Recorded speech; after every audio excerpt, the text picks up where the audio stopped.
There are many aspects of life today that are considered to be messed up, from COVID to race to politics to mental health.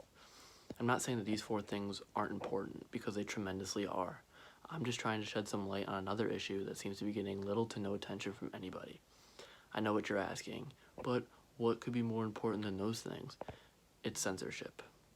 Censorship of people's voices, the censorship of conflicting opinion, whether it be on social media, TV, in the economy, by yourself, or just in normal everyday conversation. We're given the right as Americans not only freedom of speech, but freedom of the press, meaning we can write what we want, we can say what we want, and we can tell everyone how we feel. I want you to keep this in the back of your head while you listen. As we all know, or at least the people that keep up to date with things know, people need to be a lot more careful about what they say and what they post versus, let's say, 10 years ago. The country could not be more separated. We are separated by political affiliation, by race, sadly, and by differing opinion when it comes to basically everything. Now, I'm not going to pick sides here, but all the big tech companies that run the sites that we all use, such as Instagram, Twitter, Facebook, YouTube, they're all ran by people who favor the Democratic talking point. This is just, everyone knows that these people favor the left side, and this is not me taking sides, this is just factual information. There should be nothing wrong with this, because political affiliation should not matter outside of Washington. However, when it comes to people that favor the other side of the spectrum, people feel the need to express their side of the story and what they believe is right. The right side of politics seems to have the niche for conspiracy theories, although these theories are oftentimes not true, and I agree that false information should not be spread. These theorists still have the right, just like me and you, to share what they want to share and tell people what they want to tell people. The problem lies in these major tech companies taking down and banning posts and videos that are censored around these theories. They claim that they are in violation of community guidelines. Well, I went ahead and looked into the community guidelines of a place like Twitter to see what a post had to contain in order to be removed from their site. A post must contain graphic content such as nudity, racism, sexism, or like any kind of hate speech. There's something about false information as well. Twitter states that it is totally acceptable to do.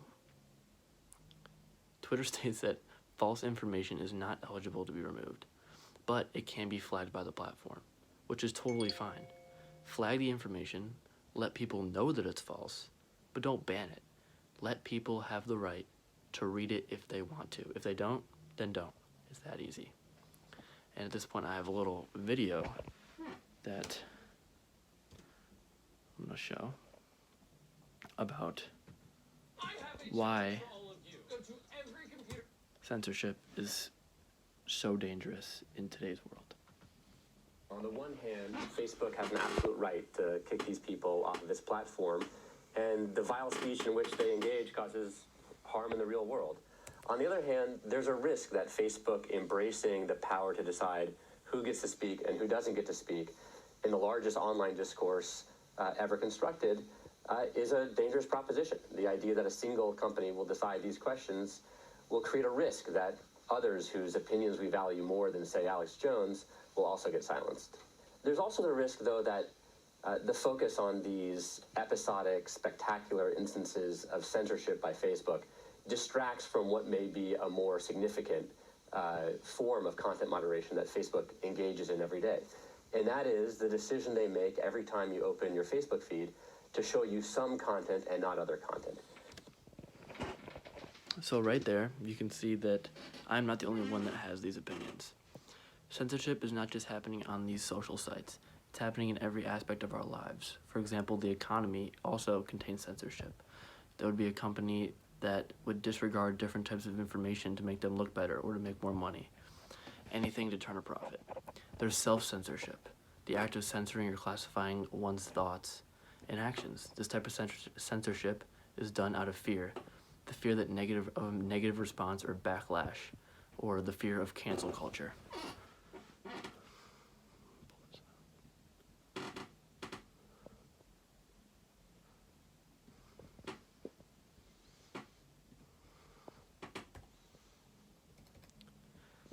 And I have a poll here that says 62% of Americans say they have political views they're afraid to share. This is a problem, and this is self-censorship at its finest. If we have 62% of our country's population saying that they are afraid to go and say what they want to say on Facebook or Twitter, then we have a real problem here. Do not get me wrong, both sides of politics are to blame here. It is not one side continuously bullying the other and me just feeling bad for them and telling you about it. This is happening to anyone that has an opposing opinion. Right-leaning news networks often censor the work and words of left-leaning outlets and journalists. The sad thing is, I do not see this ending for a very long time. We will be this polarized for a long period of time. We cannot just flip a switch and all magically become best friends overnight. I'm sure we will wish that would happen, but unfortunately, this country needs a lot of work. Its people deserve to enact their rights. They deserve to learn what they want to learn, and attempting to filter out information to fit some kind of political, economic narrative is just terrible. Imagine a world where the two sides actually get along. Imagine a world where the two people can have a civil conversation about their different opinions without screaming at each other. All of these things happening around us today. With all these things happening around us today, the least we can do is see opinions as a beautiful thing, and our rights to freely argue and critique the opinions is even more amazing. And I have my source list right here. Thank you.